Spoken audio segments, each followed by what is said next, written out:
नमस्कार दोस्तों, आप सभी का एक नई कहानी में स्वागत है। इस कहानी के बारे में ज्यादा कुछ कहने की जरूरत नहीं है क्योंकि कहानी अपनी पहचान खुद बनाती है। आप कहानी सुन सकते हैं, क्या पता ये कहानी आपके दिल में भी अपनी पहचान बना ले।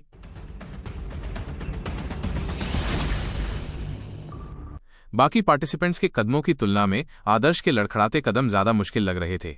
ऐसा लग रहा था जैसे बाकियों की तुलना में उसकी गति बहुत धीमी होनी तय थी।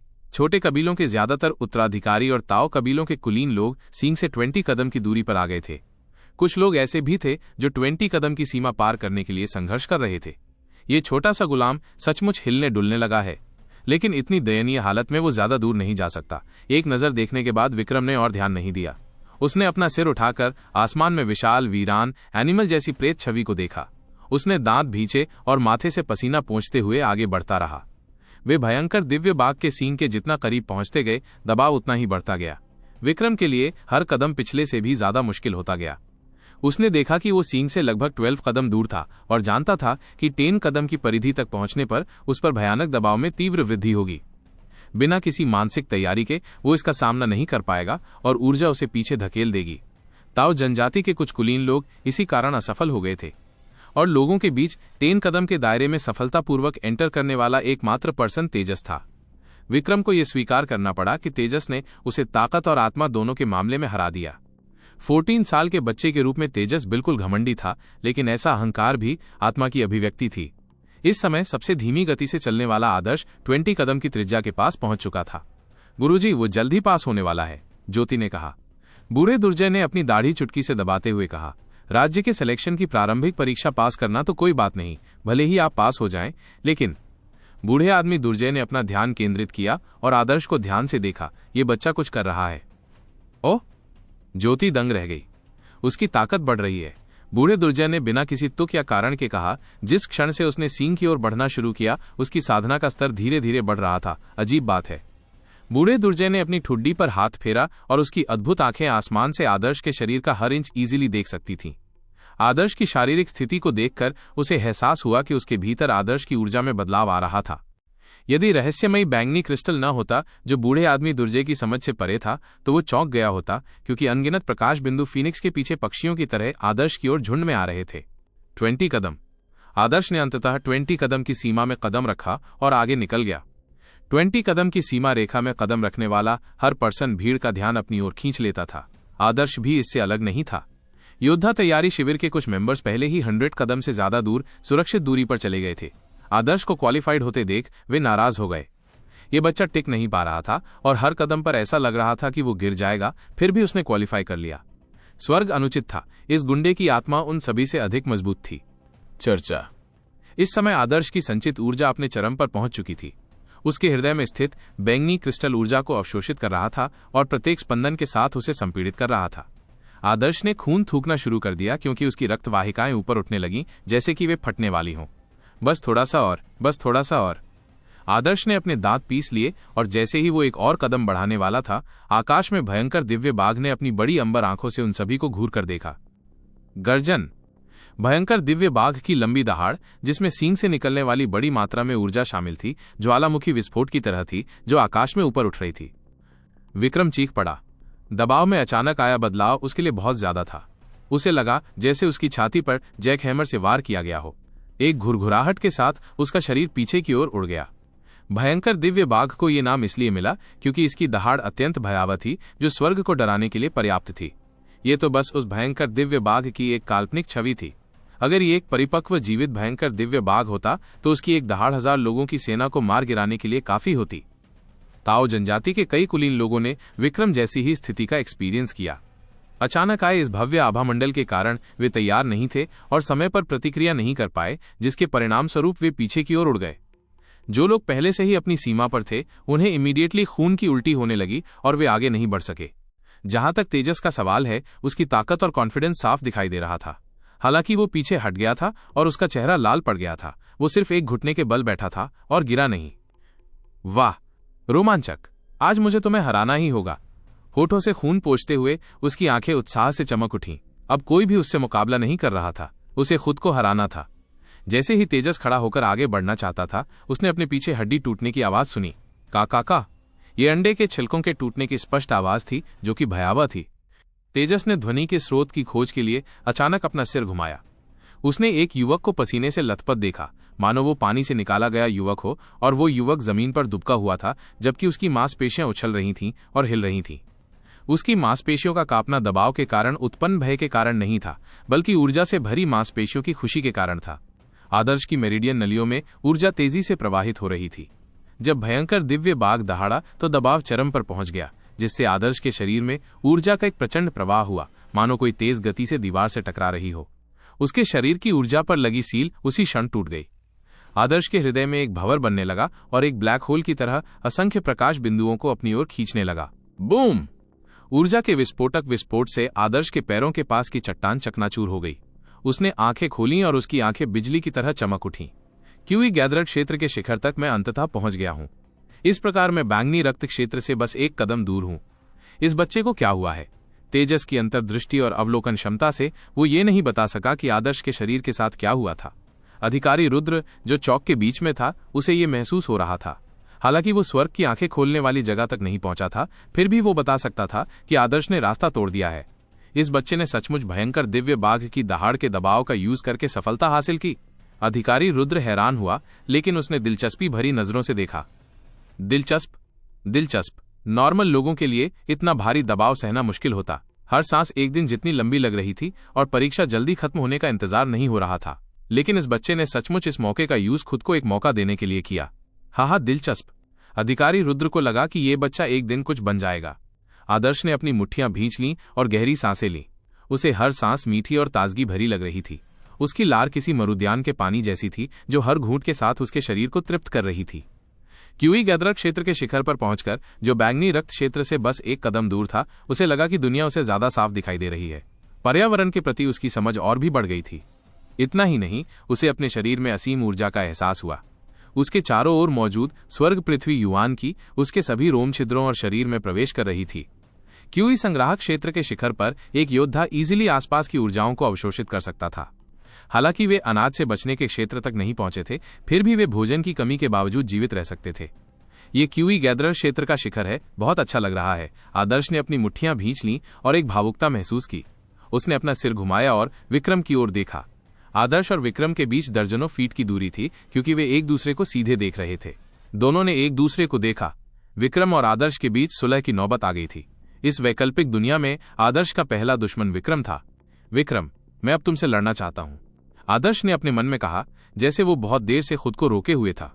आखिरकार उसे पूरी ताकत मिल गई थी, क्योंकि अगर विक्रम और द्रोण ने उस पर हमला भी कर दिया होता तो भी आदर्श को डरने की कोई बात नहीं थी। ऐसी परिस्थितियों में आदर्श बस यही चाहता था कि विक्रम को बेरहमी से पीट दे। हो सके तो वो विक्रम को जिंदगी भर के लिए अपंग बना देना चाहता था। छोटे कमीने, तुम क्या कर रहे हो? विक्रम को नहीं पता था कि आदर्श के साथ क्या हुआ था। उसे बस इतना लग रहा था कि बच्चा थोड़ा अलग है। हालांकि वो ये नहीं बता पा रहा था कि क्या अलग था। तुम मुझे किस लिए देख रहे हो? क्यों, मुझे बताओ ना कि तुम मुझसे लड़ना चाहते हो। तुम तो इसके लायक भी नहीं हो। विक्रम ने अपनी आवाज को एक पंक्ति में बांधा और दर्जनों फीट दूर से आदर्श के कान में पहुंचाया। आदर्श को वो छोटी सी टेक्निक नहीं आती थी। विक्रम से बात करने के लिए उसे चिल्लाना पड़ता था, जिससे वो मूर्ख लगता। मुझे ये टेक्निक सीखनी है। अतीत में पढ़े गए उपन्यासों के आधार पर आदर्श जानता था कि एक एक्सपर्ट के लिए, जिसने अपना रेन डू एयर माइक खोल दिया है, ये सीखना मुश्किल नहीं है। लेकिन बोलने में असमर्थ होने का मीनिंग ये नहीं था कि आदर्श के पास प्रतिक्रिया देने का कोई साधन नहीं था। उसने अपना हाथ बढ़ाया और अपनी छोटी उंगली उठाकर विक्रम को इशारा किया। इस अलग दुनिया में भी छोटी उंगली उठाना तिरस्कार और उकसावे का प्रतीक था। विक्रम का चेहरा सख्त हो गया। तुम मौत को दावत दे रहे हो। आदर्श ने केवल उपहास किया और विक्रम को अनदेखा करना शुरू कर दिया। अहंकार? ये सही है, ये अहंकार था। आदर्श कोई कमजोर इंसान नहीं था। पहले वो गुमनाम रहता था क्योंकि उसमें ताकत की कमी थी और वो सिर्फ सहन कर सकता था। अब उसके पास ताकत थी और लियान कबीले में कोई भी उसकी ताकत को चुनौती नहीं दे सकता था। इस समय क्या कुछ सहने की जरूरत थी? छोटे दास, अपने स्वामी के प्रति इतना अनादर करने की तुम्हारी हिम्मत कैसे हुई? कुछ ही देर में तेजस ने आदर्श की हालत पर गौर किया। उसे याद आया कि विक्रम ने बताया था कि आदर्श लियान जनजाति के कबीले से है। तेजस के लिए ऐसा कबीला गुलाम के बराबर था, लेकिन एक गुलाम ने विक्रम पर अपनी छोटी उंगली उठाने की हिम्मत की। ऐसा अहंकार मौत का हकदार था। तेजस शासक वर्ग से थे और उनका कद विक्रम जैसा ही था, इसलिए वो एक गुलाम द्वारा अपने मालिक के खिलाफ विद्रोह बर्दाश्त नहीं कर सकते थे, क्योंकि वो खुद एक मालिक थे। बच्चे, तुम सचमुच घमंडी हो। तेजस भी जानता था कि अपनी आवाज को कैसे एक पंक्ति में बांधना है, और उसने जानबूझकर अपनी आवाज में सुई की तरह एक आक्रामक हमला शामिल किया था जो आदर्श के कान के पर्दे में चुभ रहा था। आदर्श ने तेजस पर एक नजर डाली। जो पर्सन हद से ज्यादा घमंडी हो उसे सिर्फ दुनिया ही घमंडी होने देती है, और अगर कोई उससे ज्यादा घमंडी दिखाई दे तो ये उसके अधिकार पर एक चुनौती होगी। फिर वो नाराज होकर दूसरे पक्ष को बर्बाद करने की कोशिश करेगा। हालांकि आदर्श को तेजस से उतनी नफरत नहीं थी जितनी उसे विक्रम से थी, लेकिन आदर्श को लगा कि ये बच्चा अभी भी अच्छी पिटाई का हकदार था। आदर्श को अपनी आवाज को प्रसारित करना नहीं आता था, इसलिए वो केवल अपना छोटा हाथ बढ़ा सकता था और अपनी छोटी उंगली से तेजस को इशारा कर सकता था। वो क्यों संग्राहक क्षेत्र के शिखर पर था और तेजस ने बैंगनी रक्त क्षेत्र में एंटर नहीं किया था, अन्यथा उसे प्रारंभिक चरणों में भाग लेने की आवश्यकता ही नहीं पड़ती। चूंकि सभी की साधना एक जैसी थी तो कौन किससे डरता था। भाड़ में जाओ। तेजस के माथे पर क्रॉस जैसी नसों उभर आईं। उसने कभी सोचा भी नहीं था कि वो छोटा गुलाम इतना घमंडी था कि उसे उकसाने लगा। आप मौत को दावत दे रहे हैं। ये सच है कि नवजात बछड़े बाघों से नहीं डरते। जानते हो मैं कौन हूं? बहुत बढ़िया। मैं ये सुनिश्चित करूंगा कि तुम्हें जीवन भर अपने किए पर पछतावा रहे। तेजस गुर्राया। आदर्श हंसा, क्योंकि ये वाक्यांश तेजस के लिए सबसे उपयुक्त था। एक 14 वर्षीय बालक जिसने कभी असफलताओं का एक्सपीरियंस नहीं किया था, अपनी सीमाओं को नहीं जानता था। दुनिया में अधिकांश लोग अवचेतन रूप से सोचते हैं कि वे अलग हैं, यहां तक कि एक मंदबुद्धि पर्सन भी ऐसा ही सोचता है। तेजस स्वयं को असाधारण मानते थे तथा स्वयं को नई पीढ़ी का स्वामी मानते थे जो अंततः वैभव दिव्य साम्राज्य से बाहर निकलेंगे। आदर्श ने तेजस को नजरअंदाज कर दिया और वो एनिमल के सींग की ओर बड़े कदम बढ़ाने लगा। उसने ऊर्जा का अवशोषण पूरा नहीं किया था। बैंगनी क्रिस्टल द्वारा अवशोषित की गई सारी ऊर्जा क्यूई गैदरर क्षेत्र के शिखर तक पहुंचने के लिए खर्च की जा चुकी थी, इसलिए आदर्श को लगा कि उसके शरीर में ऊर्जा की कमी हो गई है। अपनी खाली अवस्था में केवल एक मूर्ख ही अपनी आंखों के सामने उच्च गुणवत्ता वाले ऊर्जा स्रोत को अवशोषित नहीं करेगा। आदर्श न केवल अवशोषित करना चाहता था बल्कि वो जी भर के पीना चाहता था। जहां तक भयंकर दिव्य बाघ के अत्यंत असुविधाजनक पराक्रम की बात है जिससे वो पहले पीड़ित था, अब आदर्श के लिए यह बेहद आरामदायक था। इसके अलावा मौजूदा दबाव के साथ इसने उसे ऊर्जा को और भी अधिक कुशलता से अवशोषित करने में एबल बनाया, क्योंकि इसने बैंगनी क्रिस्टल द्वारा अवशोषित ऊर्जा को उसके मांस और रक्त में जल्दी प्रवेश करने के लिए मजबूर कर दिया। ऐसी स्थिति में आदर्श स्वाभाविक रूप से एनिमल के सींग के करीब जाना चाहता था। आदर्श को अपने कदम बढ़ाते देख तेजस ने तिरस्कार भरी मुस्कान दी। अरे छोटे गुलाम, तुम सचमुच जिद्दी हो। मैं देखना चाहता हूं कि तुम कितनी दूर तक जा सकते हो। क्या तुम अपने शरीर से पसीना नहीं पहुंचोगे? तेजस के वर्ड्स व्यंग्य से भरे थे, लेकिन आदर्श ने उसे अनदेखा कर दिया। जैसे ही उसने आगे बढ़ना शुरू किया, यद्यपि प्रत्येक कदम इजी था, आदर्श की गति तेज नहीं थी, क्योंकि वो सींग की ऊर्जा को अवशोषित करना चाहता था और साथ ही वो अपने शरीर को मजबूत करने के लिए दबाव का यूज करना चाहता था। कुछ ही क्षणों बाद विक्रम उठने में सफल हो गया। ये बिलीव करना कठिन था कि इस दुष्ट को कोई गंभीर चोट नहीं लगी थी, और जब भयंकर दिव्य बाघ ने दबाव बढ़ाया तो भी इसमें आगे बढ़ने की ताकत थी। ये कहना होगा कि संकीर्ण मानसिकता और ईर्ष्या को एक तरफ रखकर विक्रम में मार्शल आर्ट के प्रति दृढ़ता थी। आदर्श, विक्रम और तेजस सभी एनिमल के सींग की ओर चल पड़े। वहां ज्यादा लोग नहीं बचे थे, सिर्फ 12 के करीब, लेकिन वे सब अभी भी जमीन पर थे। कई लोग पहले ही क्वालिफाई कर चुके थे, लेकिन आभा ने उन्हें पीछे धकेल दिया था और वे घायल हो गए थे, इसलिए उन्हें सुरक्षित दूरी पर जाना पड़ा। आत्मा में 20% शक्ति, 20% साहस, 20% दृढ़ संकल्प और 20% धैर्य शामिल था। यह पर्सन का एक समग्र परीक्षण था। अगर किसी पहलू में कमी थी तो भी अगर पर्सन में कोई और पहलू उभर कर आता तो वो प्रारंभिक परीक्षा में अच्छा परफॉर्म कर सकता था। ये बच्चा दूसरों पर अपनी छोटी उंगली तानना सचमुच घमंडी और बचकाना है, लेकिन मुझे ये पसंद है। बूढ़ा दुर्जय अपनी दाढ़ी सहलाते हुए हंसा। मास्टर, आदर्श अचानक कैसे आगे बढ़ गया? ज्योति को बिलीव नहीं हुआ।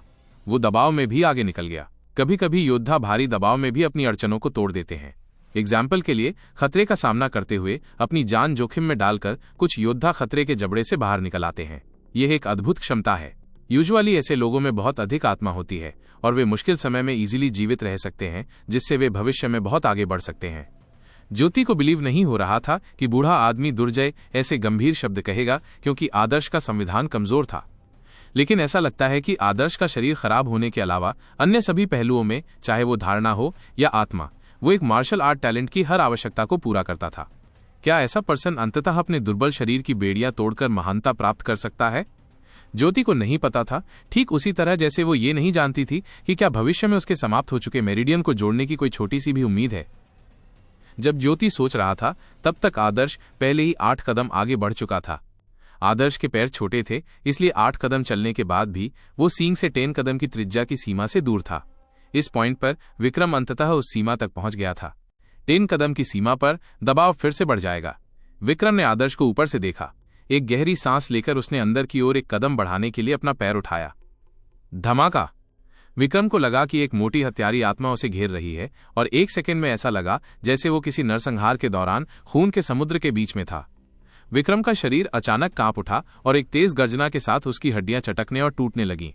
उसकी गर्दन पर हरी नसें उभर आईं, जैसे वो उस अंतहीन खूनी और जानलेवा दबाव को रोकने की कोशिश कर रहा हो। पिंग! विक्रम जमीन पर घुटनों के बल बैठ गया और दोनों हाथों से खुद को सहारा दिया। उसकी आंखें लाल थीं और वो गहरी सांसें ले रहा था। उसके गाल मेंढक की तरह फूले हुए थे और साफ था कि यही उसकी सीमा थी। लेकिन वो एनिमल के सींग से 10 कदम दूर निकलने में कामयाब रहा। मैं सफल हो गया। विक्रम ने अपनी मुट्ठियां भींच लीं। हालांकि उसके नथुनों से खून बह रहा था और उसका शरीर पसीने से लथपथ था और दयनीय स्थिति में था, फिर भी वो सफल हो गया था। वो बहुत उत्साहित था क्योंकि वो प्रारंभिक दौर में शीर्ष पर था। 9 बैंगनी रक्त योद्धाओं के अलावा जिन्होंने प्रारंभिक दौर में भाग नहीं लिया था और तेजस और ताओ आदिवासी कबीले के कुछ कुलीन लोगों के अलावा कोई भी ऐसा नहीं था जो विक्रम से मुकाबला कर सके। प्रारंभिक रैंकिंग के आधार पर यदि वो इसे बनाए रख सकता है तो उसे किंगडम के सिलेक्शन में कोई प्रॉब्लम नहीं होगी।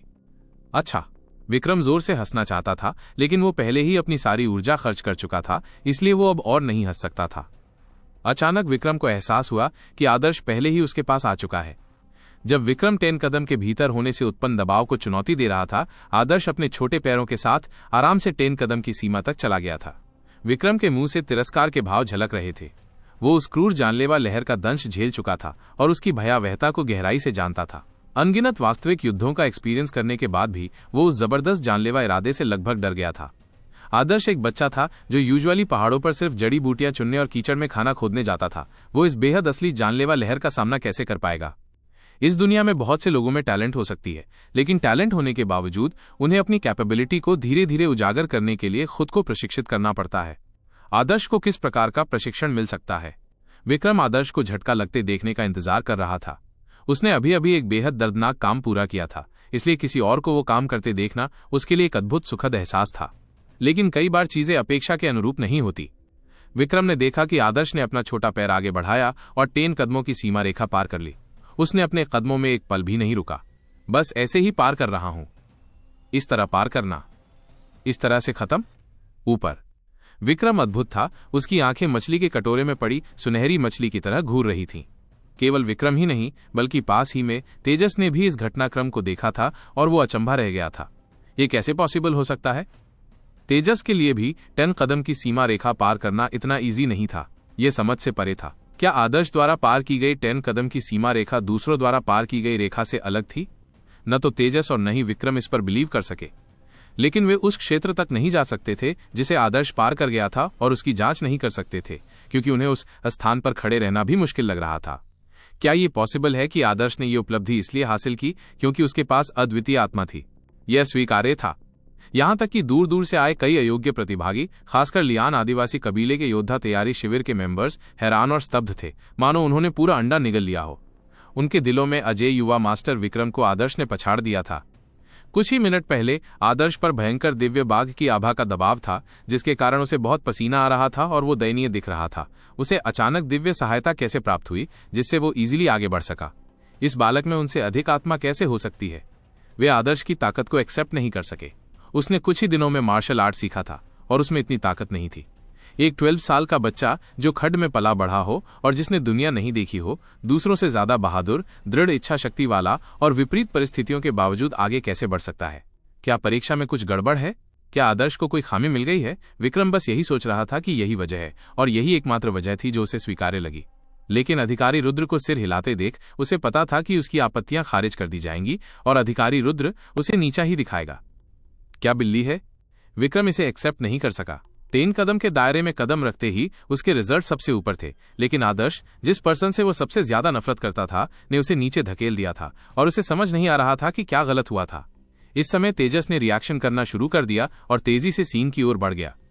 भयंकर दिव्य बाघ की आभा दमनकारी थी। इसने तेजस को यह बता दिया कि सींग से 1 कदम दूर रहना और उसे टच करना इम्पॉसिबल था। वो केवल यही चाहता था कि वो आदर्श से न हारे। लेकिन आदर्श के कदम अधिक निश्चित थे और उसके कदम कुछ ऐसे थे जिनकी तुलना तेजस नहीं कर सकता था।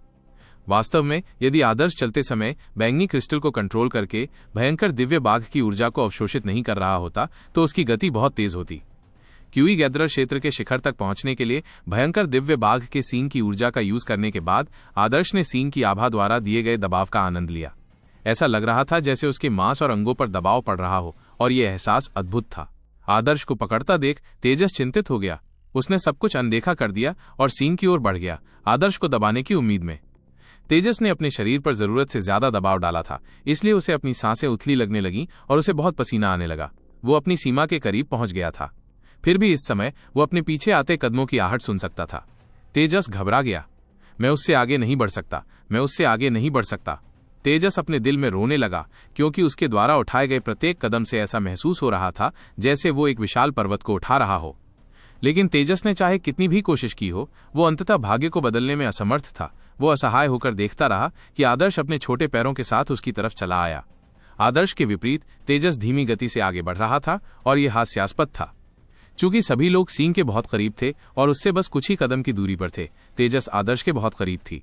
दोनों ने एक दूसरे को देखा।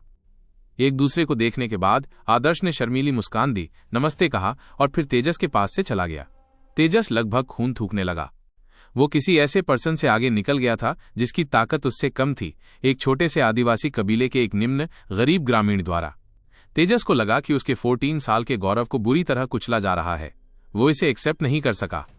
जैसे ही ताओ तेजस ने अपनी एकाग्रता खोई, आकाश में भयंकर दिव्य बाघ प्रेत ने अपनी दूसरी दहाड़ जारी की।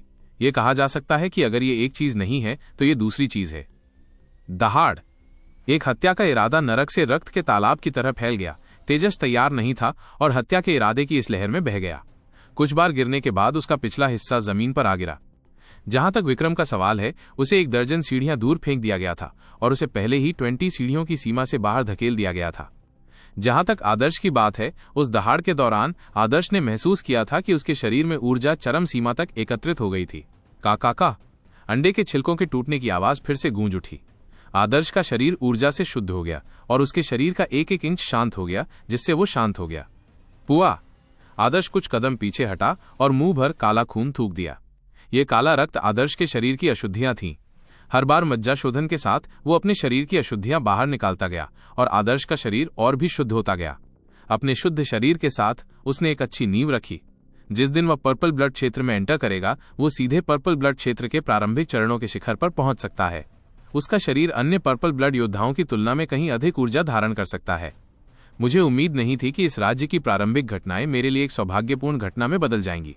इसका यूज करके मैं क्यूई संग्राहक क्षेत्र के शिखर तक पहुंच गया हूं और बैंगनी रक्त से बस 1 कदम दूर हूं। मुझे अपने शरीर में ऊर्जा का संचार भी महसूस हो रहा है। मैं साधना द्वारा इस ऊर्जा को खर्च करने के लिए सचमुच उत्सुक हूं। आदर्श ऊर्जा को अवशोषित करने से भर गया था और आगे बढ़ने का कोई महत्व नहीं था। इसके अलावा वो पहले ही तेजस से आगे निकल गया था और प्रारंभिक दौर में फर्स्ट प्लेस प्राप्त कर लिया था। गुरुजी, आदर्श ने फर्स्ट प्लेस प्राप्त किया। ज्योति सभी पार्टिसिपेंट्स में से केवल आदर्श को ही जानती थी। इसके अलावा उसकी यिन मेरिडियन का आदर्श से कुछ संबंध था, इसलिए ज्योति स्वाभाविक रूप से आदर्श की जीत की कामना करती थी। एक जमीनी स्तर पर राज्य का सिलेक्शन, और वो भी सिर्फ एक प्रारंभिक परीक्षा। अगर वो फर्स्ट प्लेस पे है तो क्या हुआ? इसमें कुछ भी प्रभावशाली नहीं है। बूढ़े दुर्जय ने अपने होंठ ऐसे सिकोड़े जैसे उसे कोई परवाह ही न हो, लेकिन आदर्श को भारी दबाव में भी आगे बढ़ते देख वो काफी हैरान था। अगर ये बस एक बार की बात होती तो कोई बात नहीं होती, लेकिन अगर आदर्श दबाव में या मुश्किल समय में बार बार आगे बढ़ता तो वो एक ऐसी ताकत बन जाता जिसका कोई रिप्लाई नहीं होता। बहुत बुरा, सच में बहुत बुरा। अगर उसका शरीर एकदम सही होता, नहीं, भले ही वो एकदम सही से थोड़ा कम ही क्यों ना हो, तो वो मार्शल आर्ट का एक सच्चा और महान अंकुर होता। बूढ़े दुर्जय ने आह भरते हुए अपना सिर हिलाया। उसे अभी भी आदर्श से अपनी पहली मुलाकात याद थी, जिसने बहुत ही असाधारण वर्ड्स कहे थे। आदर्श के कहे वर्ड से ही आदर्श की आत्मा बुरी नहीं होनी चाहिए। हालांकि इस दुनिया में हमेशा किसी न किसी रूप में पछतावा होता ही रहता है। ज्योति का शरीर उत्तम था और उसकी ग्रहणशीलता अत्यंत उच्च थी। हर लिहाज से वो बेदाग थी, लेकिन उसकी यिन मेरिडियंस के कारण मार्शल आर्ट की उसकी राह बंद हो गई थी और वो ज्यादा दूर तक नहीं जा पाई। आदर्श के पास ड्रैगन पल्स, आत्मा, उत्कृष्ट धारणा और महान महत्वाकांक्षाएं थीं। हालांकि उनके संविधान में कमी थी और ये उनकी घातक कमजोरी हो सकती थी। प्रारंभिक परीक्षा पास करने पर बधाई। अधिकारी रुद्र ने हॉर्न लिया और उसे सील करना शुरू कर दिया। उसकी आवाज साफ और तेज थी। उसे अपनी आवाज में ऊर्जा भरने की जरूरत नहीं थी ताकि सब उसे सुन सकें। केवल 1 दर्जन या उससे अधिक लोग ही गुजरे। 1000 से ज्यादा लोगों को घटाकर कुछ दर्जन कर दिया गया। अयोग्यता की यह दर बहुत ज्यादा थी। लियान जनजाति के योद्धा तैयारी शिविर के सभी मेंबर्स अयोग्य घोषित कर दिए गए थे। सिर्फ वे ही नहीं, ताओ जनजाति के कुछ कमजोर प्रतिभागी भी अयोग्य घोषित कर दिए गए थे। अयोग्य घोषित होना कोई बड़ी बात नहीं थी, क्योंकि लियान आदिवासी कबीले के योद्धा तैयारी शिविर के मेंबर्स मानसिक रूप से तैयार थे कि वे राज्य के सिलेक्शन में कभी पास नहीं होंगे। लेकिन आदर्श को फर्स्ट प्लेस मिला। क्या यह सिलेक्शन उचित था? उन्होंने महसूस किया कि आदर्श की पृष्ठभूमि भी उनके जैसी ही थी और उसका जीवन भी बहुत कष्टमय था। फिर वो उनसे अलग क्यों दिख सकता था? लोग इस प्रकार के थे। जो लोग पवित्र थे वे उन्हें चमकते हुए एक्सेप्ट कर सकते थे और ईर्ष्या नहीं करते थे, और यहां तक कि उनकी प्रशंसा भी कर सकते थे। उनसे चिपके रहने की आशा करते हुए अनुयायी बनकर महिमा प्राप्त कर सकते थे। लेकिन वे ये एक्सेप्ट नहीं कर सके कि उनके जैसे ही लोग या उनसे भी बदतर स्थिति वाले लोग अचानक विद्रोह कर दें और उनसे आगे निकल जाएं। अधिकारी रुद्र ने आगे कहा, राज्य के सिलेक्शन के नियमों के अनुसार मुझे पूछना होगा कि क्या आप स्वर्ण रक्षक के मेंबर बनने के इच्छुक हैं? अगर आप सहमत हैं तो आप राज्य के सिलेक्शन के सेमीफाइनल में बने रह सकते हैं। अगर नहीं तो आप अभी जा सकते हैं।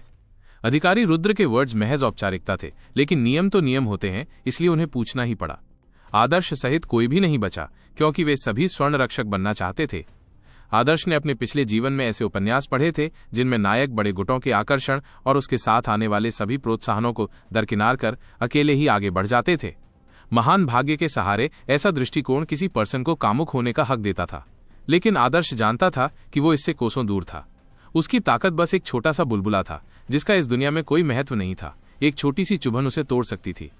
इसके अलावा चाहे खेती के संसाधन हो या खेती की टेक्निक, वो खुद कुछ भी हासिल नहीं कर सकता था।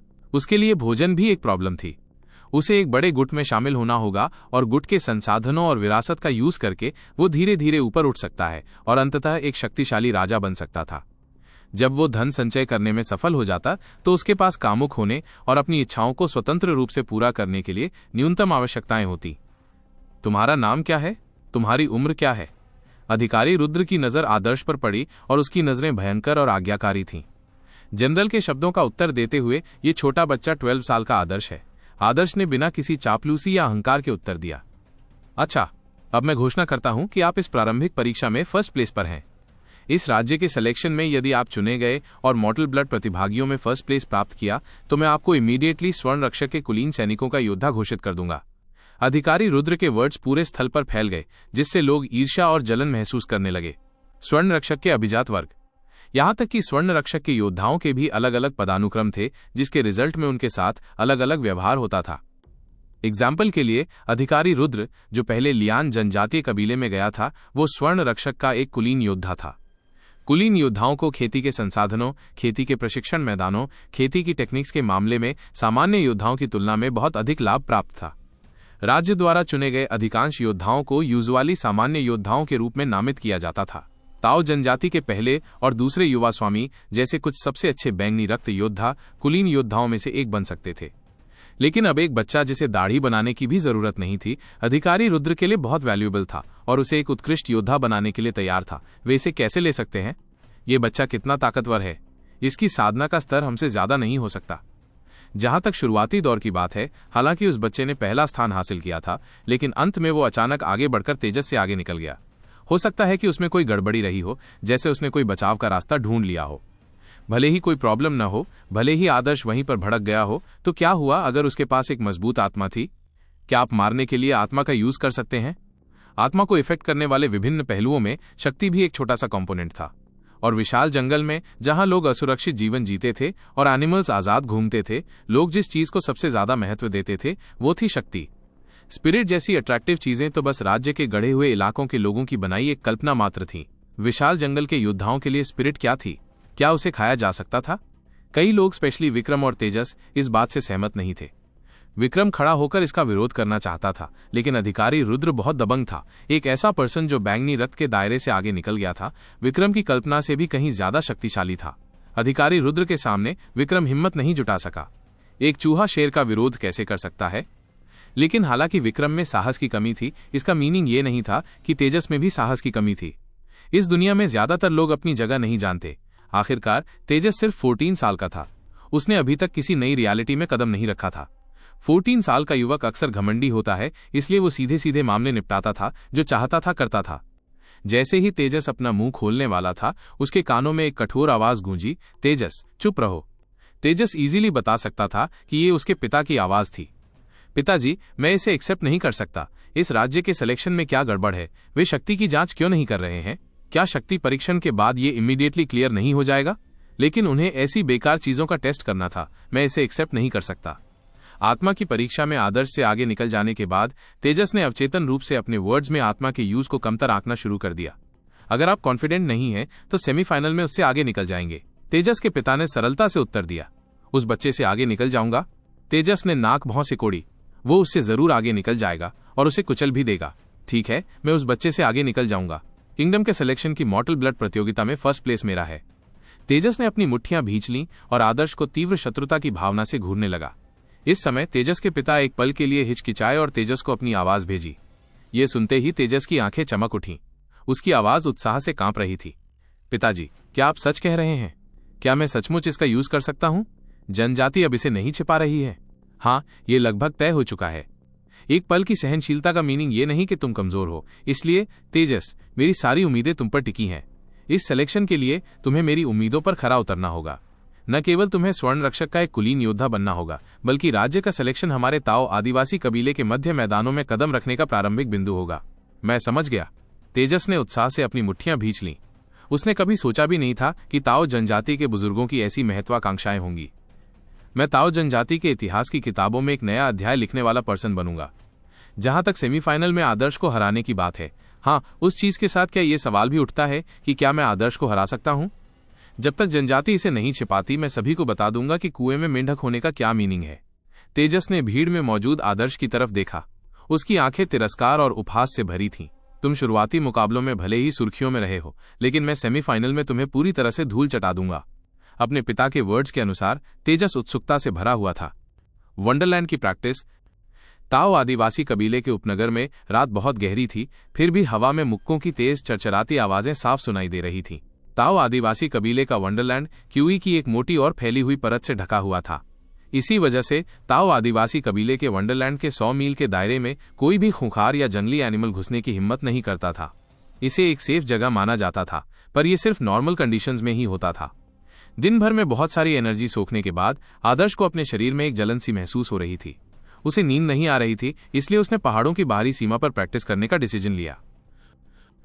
उसकी हर चाल और posture dragon rip tiger bone fist का ही हिस्सा था। आदर्श के एक मुक्के से एक औरत की कमर के साइज का पेड़ टूट गया। आदर्श जितना ज्यादा मुक्के मारता, उतना ही ज्यादा एक्साइटेड होता, क्योंकि उसे अपने शरीर में एनर्जी की एक अनलिमिटेड क्वांटिटी फील होती थी। Dragon rip tiger bone fist का पूरा सेट 1 दर्जन से ज्यादा बार करने के बाद भी वो थका नहीं था और एनर्जी से भरा हुआ था। पहले जब वो लियान जनजाति के पीछे वाले पहाड़ पर था, तब आदर्श 5 बार dragon rip tiger bone fist करने के बाद थक जाता था, लेकिन आज वो इसे लगातार कर पा रहा था। जब Adarsh dragon rip tiger bone fist का अभ्यास कर रहा था, तो वो महसूस कर सकता था कि उसके शरीर में बैंगनी क्रिस्टल हर दिल की धड़कन के साथ पल्स कर रहा था। हर पल से बैंगनी क्रिस्टल एनवायरनमेंट की स्वर्ग पृथ्वी युआन क्यूई को अब्जॉर्ब कर पा रहा था। आदर्श को एहसास हुआ कि ताओ आदिवासी कबीले में स्वर्ग पृथ्वी युआन क्यूई लियान आदिवासी कबीले के पीछे वाले पहाड़ की तुलना में कहीं ज्यादा घना था।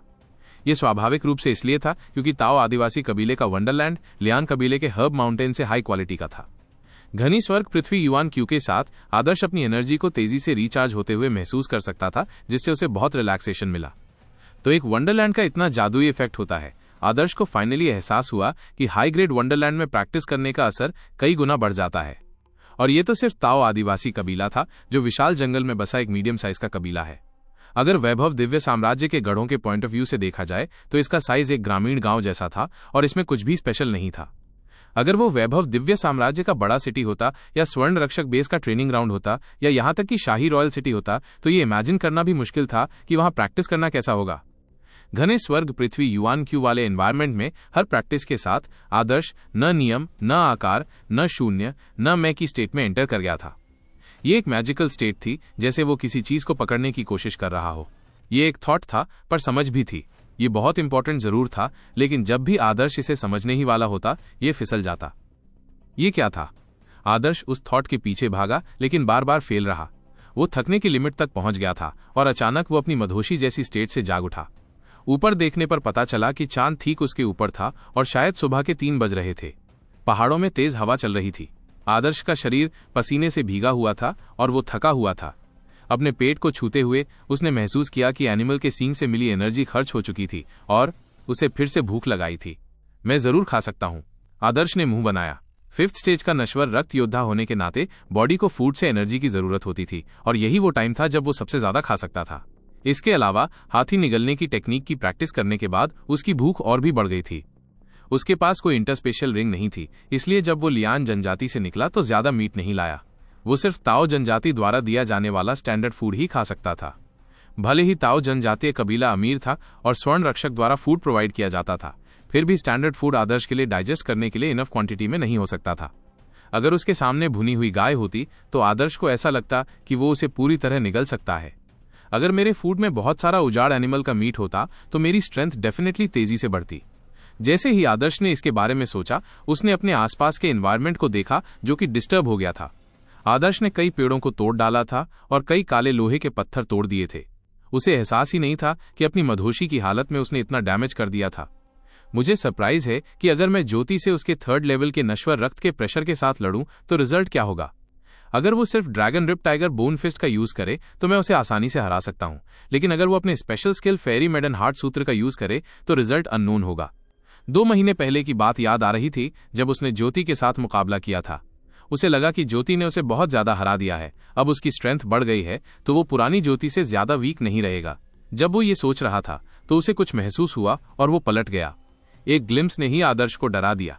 वो उसके लिए दूर नहीं था। अपने मुंह खोले, ये पॉसिबल नहीं। अब आदर्श से लगभग 1 दर्जन फीट दूर एक चीड़ के पेड़ पर व्हाइट कपड़े पहने एक गर्ल खड़ी थी। रात की हवा चलने पर उसके कपड़े हवा में लहरा रहे थे। ये चांद, देवदार का पेड़, गर्ल और हरे पहाड़ों से बनी एक ब्यूटीफुल पिक्चर थी। आदर्श कुछ देर के लिए शॉक्ड रह गया। ज्योति, वो यहाँ क्यों थी? ठीक है, बूढ़े आदमी दुर्जय ने कहा था कि वे ताओ आदिवासी कबीले में आएंगे, लेकिन आदर्श का मानना था कि ज्योति और बूढ़े आदमी दुर्जय सिर्फ क्लाउड वाइल्डरनेस में ट्रेनिंग के लिए यहाँ थे, इसलिए वे लंबे समय तक ताओ आदिवासी कबीले में नहीं रहेंगे।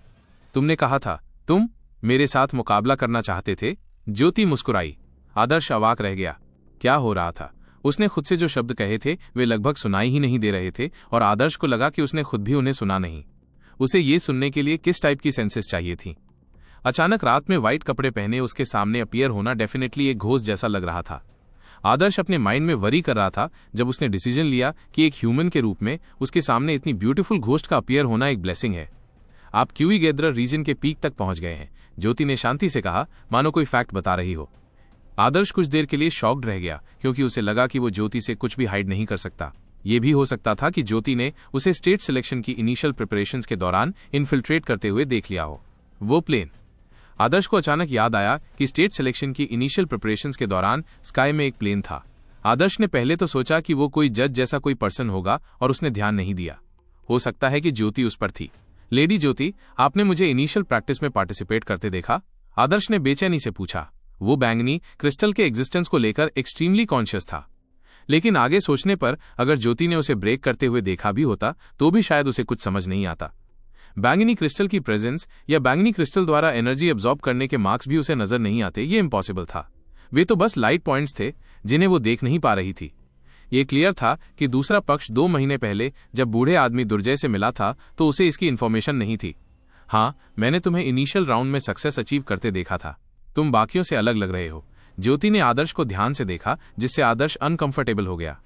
आगे सोचने पर आदर्श को लगा कि उसकी सक्सेस का रीजन यह है कि उसने जो ट्रेजर पहले खाया था वो अभी भी पूरी तरह से डाइजेस्ट नहीं हुआ है। दरअसल ज्योति ने पहले ही देख लिया था कि आदर्श के पास एक सीक्रेट था, लेकिन इस वर्ल्ड के वॉरियर्स के पास बहुत सारे सीक्रेट्स थे। कई एक्सेप्शनल टैलेंट्स के साथ फॉर्चुनेट इवेंट्स हुए। इस वर्ल्ड का एक लॉन्ग हिस्ट्री रहा है और इसमें कई एक्सपर्ट्स पैदा हुए हैं। ये एक्सपर्ट्स अपने पीछे कई अपॉर्चुनिटीज छोड़ गए हैं।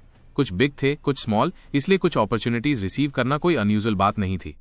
ज्योति ने पहले भी मिस्टीरियस रूइंस की डिस्कवरी की थी और कुछ अच्छे रिमेन्स पाए थे, लेकिन उनमें से कुछ इतने छोटे थे कि वो उन्हें कलेक्ट करने की जहमत नहीं उठा सकी। क्या हम लड़ें? ज्योति ने अचानक एक बार फिर आदर्श से पूछा। आदर्श हक्का बक्का रह गया। क्या हम सच में लड़ रहे हैं? ये पॉसिबल नहीं। पहले तो बूढ़े दुर्जय की वजह से ही ज्योति को उससे लड़ने के लिए उकसाया जाता था। आदर्श समझ गया कि ज्योति उस टाइम उससे लड़ना नहीं चाहती थी। उसकी साधना का लेवल और ज्योति के साधना का लेवल कंपेयर नहीं किया जा सकता था। ये एक एडल्ट के बच्चे को बुली करने जैसा होगा। पर शायद ज्योति में ईगो नहीं था, इसलिए उसे अपनी औकात कम करके उसे कुछ हिंट्स देने में कोई ऑब्जेक्शन नहीं हुआ। इसी वजह से वो फाइट लड़ी गई थी। पर आज फाइट वाली क्या बात थी? आदर्श ने हैरानी से पूछा। लेडी ज्योति, प्लीज मुझ छोटे से बच्चे के साथ मजाक मत करो। हम दोनों के बीच लड़ने वाली क्या बात है? ज्योति ने अपना सिर हिलाया। मुझे मजाक करना पसंद नहीं है। मैं तुमसे क्यों लड़ना चाहती हूं, इसका एक सीक्रेट है। सीक्रेट? आदर्श की क्यूरियोसिटी जाग गई। ऐसी एक्स्ट्रा ऑर्डिनरी गर्ल के पास ऐसा कौन सा सीक्रेट हो सकता है? एक मॉडर्न नेटिजन होने के नाते यह कहना इंपॉर्टेंट था कि आदर्श गपशप में काफी इंटरेस्टेड था। पर चूंकि उसने कुछ नहीं कहा, इसलिए उसने आगे कोई डिस्कवरी नहीं की। मेरा पेट थोड़ा भूखा है, मुझमें दिन भर के लिए एनर्जी नहीं बची है। आदर्श ने सार्केस्टिक स्माइल के साथ अपना पेट रगड़ा। ज्योति चीड़ के पेड़ से उतरकर आदर्श के सामने खड़ी हो गई। उसकी उंगली के एक झटके से एक लाइट चमकी। आदर्श ने बिना सोचे समझे उसे पकड़ लिया और देखा तो पता चला कि वो मूंगफली के साइज का एक रेड क्रिस्टल था। वो क्रिस्टलाइज्ड ब्लड जैसा था और उसमें से एनर्जी की एक डेंस ऑरा निकल रही थी। ये एक उजाड़ अस्थि अवशेष नहीं हो सकता। आदर्श एक्साइटेड था। ये लेजेंडरी उजाड़ अस्थि अवशेष उजाड़ स्वर्ग के मास्टर्स द्वारा रिफाइन किए गए थे और इनकी वैल्यू बहुत ज्यादा थी। सिर्फ रिच और अभिमानी लोग ही इसका मजा ले सकते थे। नहीं, ज्योति ने अपना सिर हिलाया। तुम्हारी करंट पावर के साथ अगर तुम एक उजाड़ अस्थि अवशेष खा लो तो तुम फट सकते हो। ये एक फियर्स एनिमल अवशेष है जिसे मैंने रिफाइन किया है। नॉर्मली जब बिग फैमिलीज के बच्चे कहते हैं कि वे अपनी प्रैक्टिस के लिए उजाड़ अस्थि अवशेष खाते हैं, तो उनमें से बहुत से लोग एक्चुअली फियर्स एनिमल अवशेष खा रहे होते हैं, जैसे कि तुम्हारे हाथ में जो है फियर्स एनिमल अवशेष। आदर्श शॉक्ड रह गया, पर जैसे ही उसे समझ आया वो जल्दी से संभल गया। सही है, वहां डेजर्टेड एनिमल की तुलना में फियर्स एनिमल की संख्या कई गुना ज्यादा थी। पूरे क्लाउड वाइल्डरनेस में ह्यूमंस के अमेजिंग डोमेन्स में सिर्फ फियर्स एनिमल ही थे। इन फियर्स एनिमल में स्वर्ग पृथ्वी युआन क्यूई को अब्सॉर्ब करने की पावर थी और इसके थ्रू वे और पावरफुल हो सकते थे। इन फियर्स एनिमल को मारकर उन्हें आसानी से अवशेष के रूप में रिफाइन किया जा सकता था। इनमें से कई फियर्स एनिमल के अवशेषों का कंजम्पशन बिग फैमिली क्लान्स द्वारा किया जाता था। पर ज्योति ने कहा कि उस एनिमल अवशेष को उसने ही रिफाइन किया था। आदर्श को अचानक ये आइडिया आया कि उसके सामने खड़ी गर्ल एक उजाड़ स्वर्ग की मास्टर थी, या कम से कम एक सेमी उजाड़ स्वर्ग की मास्टर।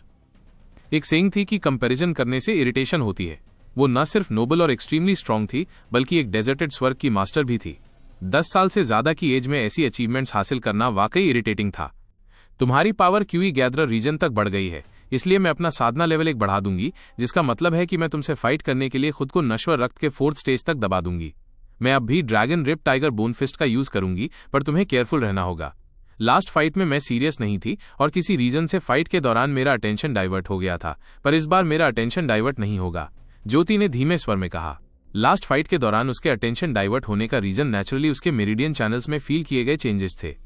इसके अलावा ज्योति के मेरिडियन चैनल्स में कुछ डेवलपमेंट हुआ था जब वो आदर्श के against dragon rip tiger bone fist का यूज कर रही थी, इसलिए इस बार वो अभी भी dragon rip tiger bone fist का यूज करने वाली थी।